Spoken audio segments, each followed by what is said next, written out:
Hey guys, Troubletcat here, and in this video I wanted to give you guys some tips for playing the new Close Quarters DLC maps. I've been noticing a lot of people have been saying that they found the Close Quarters maps to be a situation of just, oh, spawn, die, and there's no strategy or tactics or anything like that.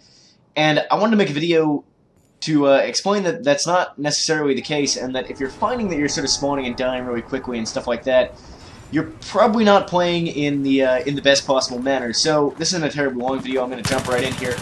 The first thing is, obviously, you want to choose a weapon that's going to be appropriate for these close quarters maps. So, you know, choose an SMG, a shotgun, or an assault rifle support weapon, or whatever, carbine with a, a decent rate of fire, decent hip fire accuracy, stuff like that. Don't, use an AK-74M or a G3A3 or a fucking bolt action sniper rifle or something like that.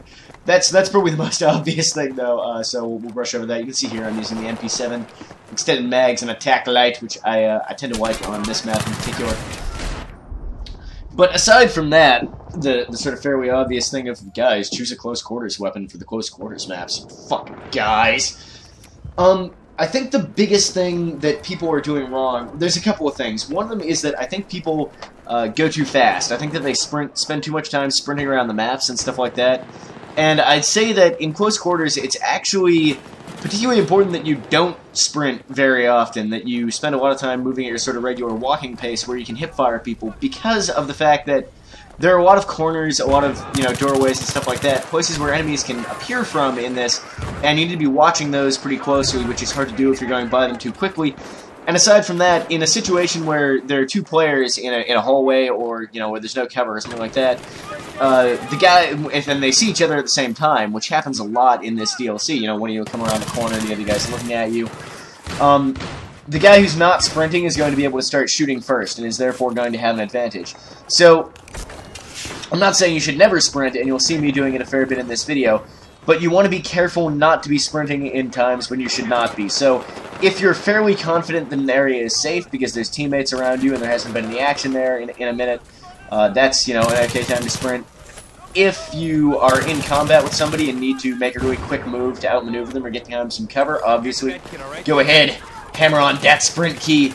And if you're in an exposed area that you want to cross quickly, like if you're, for example, running across one of the bridges out here, or running between the two parts of the building on Ziba Tower, then again, you're going to want to sprint so that you're in that exposed position for as little time as possible. Try and stick near cover or in areas where you can quickly get to cover. You use the corners and doorways and stuff like that, and the bits of clutter around the map. But for the most part, yeah, you want to be moving around the maps pretty slowly, not kind of sprinting. This is bad, running into like 4 guys there. I think I don't remember what I did here. Managed to fall back a bit. Don't be afraid to fall back in situations like that, guys, obviously. So, go slow, and make sure while you're doing that you're checking your corners. Look around. When you're going up staircases in particular, make sure you look above and behind you. That's where you should be looking when moving upstairs. I don't actually do it there. I sort of looked up there after I'd already climbed the stairs. But, yeah, when you're climbing stairs, you want to look above and behind you once you've, seen that there's nobody directly in front of you. Because there's going to be guys camping on top of stairwells a lot, and stuff like that, look in dark corners and stuff like that. The reason I'm actually using the tac light here is not to blind my enemies, it's to make it easier to see guys in dark corners where they want to hide. So, check camping spots, try and make sure you're looking in the places enemies are most likely to appear at any given time. That's pretty obvious. But something that a lot of people don't do, they move through the maps really quickly and they sort of tunnel vision really hard and don't look at places where there's likely going to be a bad guy. Aside from that, another thing that I see a lot of people doing that I think adds to this feeling that the close quarters maps are just kind of derp-tarded, there's no strategy and it's all kind of spawn die, is I see a lot of people who go to the wrong objectives and stuff like that, or who capture an objective and then immediately just sprint off to the next one when there might be enemies nearby and stuff like that. A lot of people have said that they sort of feel like the close quarters maps are some kind of crazy ring around the rosy thing where you capture an objective and then sprint off to the next objective, and then by the time you get there you've lost the third objective, so then you sprint to the third objective and you go down there. And it can play like that, but keep in mind that's a choice you're making. That's a way you're choosing to play. And it might not be the most effective way to play. I've found it's generally more effective to try and I lost control of my first aid kit there a little bit. I found that it's generally more effective if you try and predict where the enemy is going to go next and meet them there. You know, if you've just captured A and you think the enemy's going to go and capture B or C or something like that, go hit up that point where you expect them to be. And the reason you're doing that is to break that cycle that they're probably on and hold on to points that you already have. Keep in mind that your goal is not to hold all points at all times in this game type. You just need to hold most of the points for most of the time. So, you know, if you've got A and B on this map, don't worry about C. Let them have it, and stay up and guard one of the points you already have, because they're going to be coming to attack that, to take that away.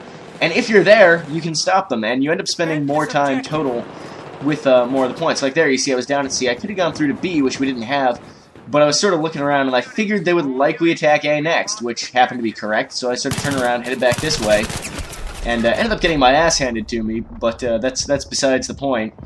If that had not happened, if I'd had a little bit of backup maybe, things probably could have gone better for me, and we would have, again, held that point. My teammates did get B. It kind of worked out okay. I suppose there's multiple ways to do it, you know. The ring around the rosy thing can work if you're doing it better than the enemy team, but I find that actually, you know, guarding points and just trying to hold 2 points is a more reliable strategy for winning. It's a lot easier to win if you don't have if the enemy outnumbers you, for example. It's really hard to win with you ring around the rosy thing, or if the enemies are just better rushers, but you have more sort of a defensive skill set. Again, holding points is going to give you a bigger advantage. So, you know, don't feel like you always have to be sprinting off, guys. So those are just some tips that I wanted to give people that I think, you know, people get wrong.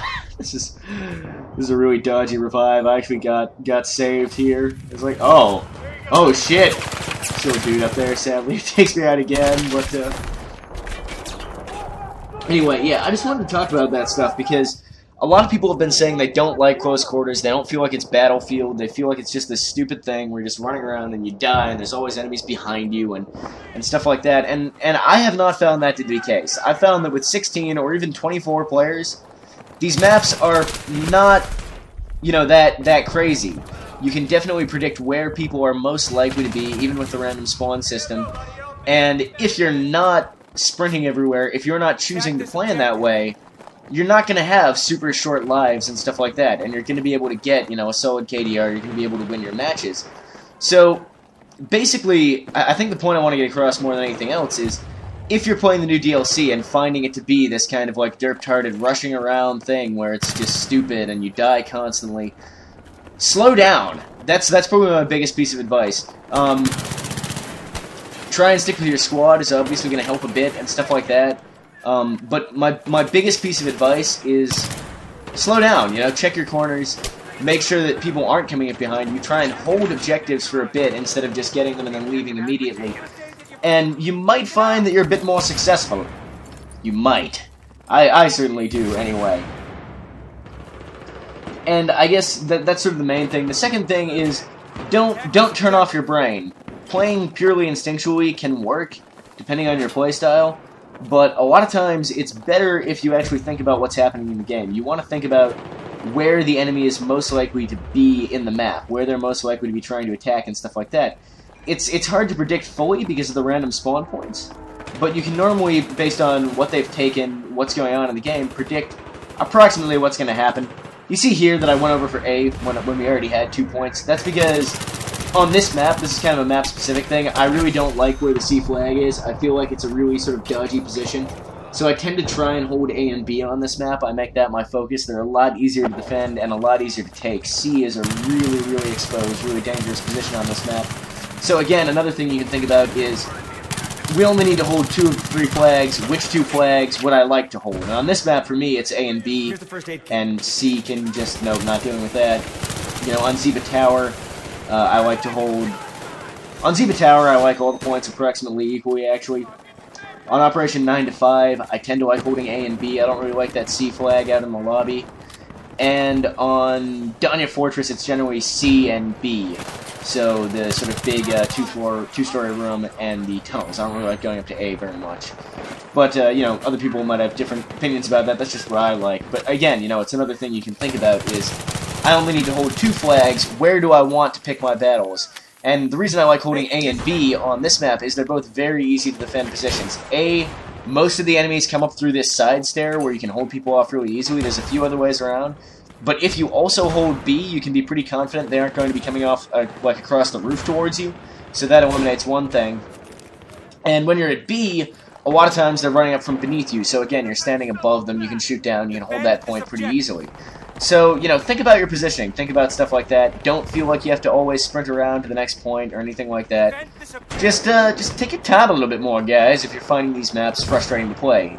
Yeah, that's sort of the biggest piece of advice I have to say is don't feel like just because these maps are smaller and generally a bit faster, don't feel like you have to sprint around everywhere, you have to try and hold all the points or anything like that. Take your time, think about your moves and your positioning, and just chillax a little bit, dudes. Just calm the fuck down. I mean, I know there's like bullets and explosions and your friends are all dying and you've probably been shot like 20 times already today, but just like relax, guy.